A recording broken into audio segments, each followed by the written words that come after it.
ہوئے واپس آتے ہیں، گھر والوں کو بھی کچھ نہیں بتاتے۔ دوپہر کا وقت آیا، بارگاہ نبوی صلی اللہ تعالی علیہ وسلم میں صحابہ بیٹھے تھے۔ کملی والے آقا نے نگاہ اٹھائی، کہا لوگوں کل سے ثابت نظر نہیں آ رہے، کیا بات ہے؟ میرے بڑے قریب بیٹھتے تھے، آج کل سے میں نے نہیں دیکھا، کیا بات ہے؟ کہا کسی کو پتا ہے؟ حضرت سعد بن معاذ رضی اللہ تعالیٰ عنہ اٹھے، عرض کیا یا رسول اللہ میرے پڑوسی ہیں، میں نے تو نہیں دیکھا کہ وہ کہیں سفر میں گئے ہوں، سفر میں جاتے تب بھی بتا کے جاتے، بیمار ہوتے تب بھی گھر والا کوئی بتا دیتا ثابت بیمار ہے۔ یا رسول اللہ بیمار بھی نہیں ہیں، سفر پہ بھی نہیں گئے۔ کہا پھر کیا بات ہے؟ آقا اگر حکم ہو تو پوچھ کے بتاتا ہوں، جا کے پتہ کیے آتا ہوں۔ ارشاد فرمایا جاؤ۔ حضرت سعد بن معاذ آئے، دروازے پہ کھڑے ہو کر سلام کیا، اندر سے کوئی باہر آیا، کہا کیا بات ہے؟ کہا ثابت کہاں ہے؟ کہا تمہیں ثابت تو اپنے کمرے میں ہے۔ کہا کیا بات ہے؟ کہا کل ظہر کی نماز پڑھ کے آئے، نہ کچھ کھایا ہے نہ پیا ہے، روتے ہی جا رہے ہیں، کسی سے کوئی بات ہی نہیں کرتے ہیں، بس رو ہی رہے ہیں۔ حضرت سعد بن معاذ نے فرمایا جاؤ انہیں بلاؤ، پیغام دیا، کہا مجھے چھوڑ دو، میں اب ملنے کے قابل نہیں ہوں۔ حضرت سعد بن معاذ نے کہا جاؤ جا کے کہہ دو رسول اللہ نے پتہ لینے بھیجا ہے، سرکار کا نام سنا، کانپ اٹھے تو ڈرتے ڈرتے باہر آئے۔ حضرت سعد بن معاذ کے چہرے پہ نگاہ ڈالی، آنسو چھلک پڑے، زاروں قطار رونے لگ گئے۔ ارشاد فرمایا ثابت کیا بات ہے؟ کہا سعد ابھی پوچھتے ہو کیا بات ہے؟ میں تو لٹ گیا، سب کچھ برباد ہو گیا، میں تو جہنمی ہو گیا، نہ نماز نہ روزہ نہ حج نہ زکات کچھ بھی تو بچا نہیں۔ کہا کیا بات ہے؟ کہا یہ آیت کل تم نے نہیں سنی؟ فرمایا ہاں سنی تو ہے۔ کہا بس پھر میرا کیا بچا؟ پتہ نہیں سرکار سے کتنی مرتبہ میری آواز بلند ہوئی ہوگی۔ کملی والے آقا محمد مصطفیٰ کے غلام نے یہ کہا، چیخ نکل گئی، جلدی سے واپس لوٹ گیا، دروازہ بند کر لیا۔ سعد روتے ہوئے بارگاہ نبوی میں حاضر ہو گئے۔ کہا سعد کیوں رو رہے ہو؟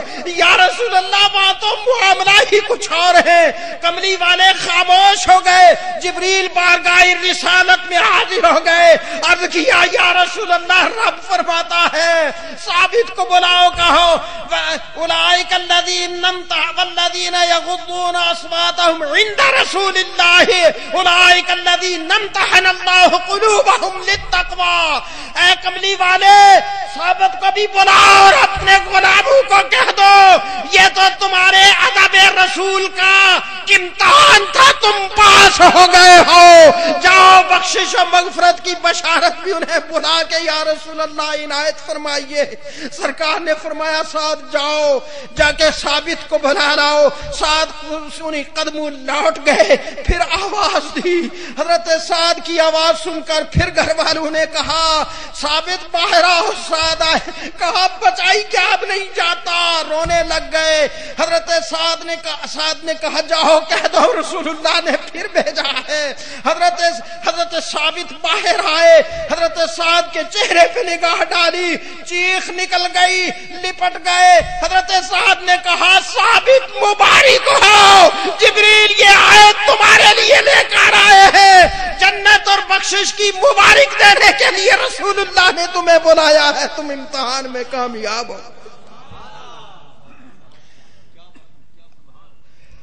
ایمان اور دین تو فقط محبت رسول اور احترام رسول کا نام ہے۔ اگر یہ دو چیزیں نکال دی جائیں تو سب کچھ عکارت ہو جاتا ہے۔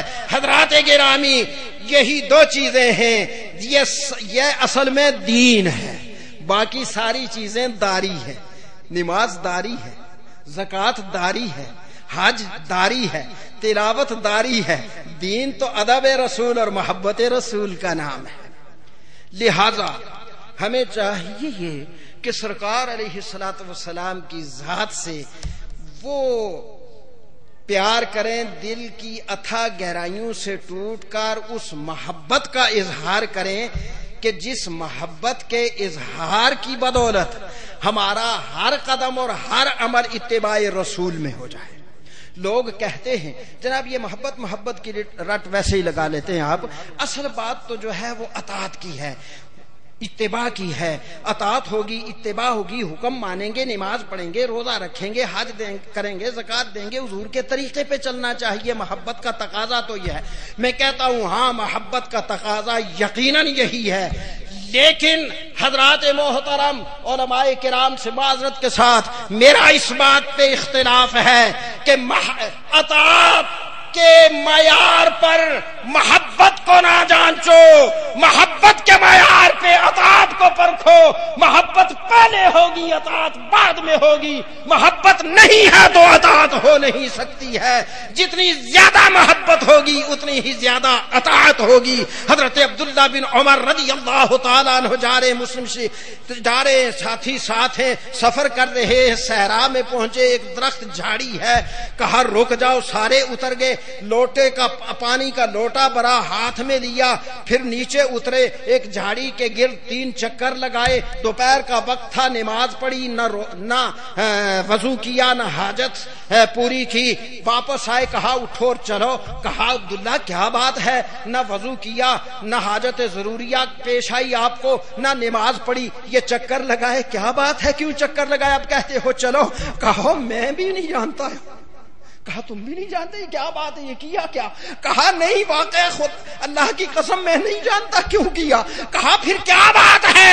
کہا میں اپنے آقا کے ساتھ یہاں سے گزر رہا تھا، میں نے دیکھا میرے آقا صحابہ کے جلوں میں جا رہے تھے، یہاں اترے، اسی طرح لوٹا ہاتھ میں لیا اور اس جھاڑی کے گرد 3 چکر لگائے۔ اب جب بھی میں یہاں سے گزرتا ہوں اسی طرح میں سرکار کی ادا سمجھ کے ادا کرتا ہوں، مجھے کیا پتا کیوں، میں کیوں کر رہا۔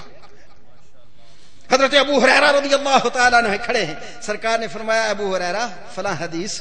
حضرت ابو ہریرہ رضی اللہ تعالیٰ عنہ کھڑے ہوئے، پہلے مسکرانے لگے، مسکرائے، صحابہ کو ہم کہہ رہے ہیں حضور کی حدیث سناؤ، یہ ابو ہریرہ مسکرا رہے ہیں، یہ کیا بات ہے؟ ابو ہریرہ یہ کیا کر رہے ہو، حدیث سنا رہے ہو یا مسکرا رہے ہو؟ کہو لوگو کیوں مسکرا رہے ہو؟ کہا لوگو میں نہیں جانتا کیوں مسکرا رہا ہوں، پر بات اتنی ہے جب میں نے آقا سے یہ حدیث سنی تھی پہلے میرے آقا مسکرائے تھے، اب جب بھی میں یہ حدیث زبان سے ادا کرتا ہوں پہلے مسکراتا ہوں پھر حدیث پڑھتا ہوں۔ جب وہ محبت ہوگی تو اطاعت اور اتباع خود پیدا ہو جائے گی۔ عشق و محبت رسول پیدا کیجئے، نسبت رسول پیدا کیجئے، اور محبت رسول کے معیار پہ اپنے عمل کو پرکھیے اور پہچانیے۔ اگر وہ قائم ہوگا تو یہ بھی ہوگا، اگر کوئی خامی ہے تو وہاں خامی ہوگی۔ قوت عشق سے ہر پست کو بالا کر دے۔ اللہ کریم توفیق عطا فرمائے۔